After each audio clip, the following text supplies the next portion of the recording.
இந்த படத்தோட கதையை பத்தி பாத்தீங்கன்னா, ஊர்ல மிகப்பெரிய ஒரு தலைக்கட்டு. அவர் என்ன பண்ணிடுறாரு, அவர் நண்பர்களால பயகரா மாதிரி ஒரு மாத்திரையை சாப்பிட்டுட்டு பப்பிசேமா இறந்து போயிடுறாரு.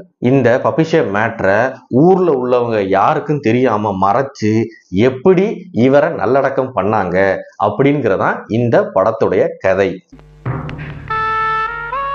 எங்கேயோ போயிட்டடா நீ, எங்கேயோ போயிட்ட. இந்த படத்துடைய போஸ்டரை நம்ம பார்க்கும்போது பாத்தீங்கன்னா பெருசு அப்படின்னு இருக்கு. இந்த ரூ பாத்தீங்கன்னா பெருசா போட்டிருந்தாங்க. அப்படியே எனக்கு தெரிஞ்சிருச்சு இந்த படம் எப்பேற்பட்ட படம்னு. ஏன் படம்னா என்ன நினைப்போம், உள்ள பயங்கரமா கிளாமர் இருக்கும், சின்ன சின்ன பசங்கெல்லாம் கண்ணை மூடிக்கிட்டு பாக்குற மாதிரி சீன்கள்லாம் இருக்கும் அப்படின்னு தான் நம்மலாம் நினைப்போம். ஆனா இந்த படத்துல நம்ம நினைச்ச அளவுக்கு சீன்கள்லாம் இல்லை. சும்மா நார்மலான சீன் தான். What bro, it's very wrong bro.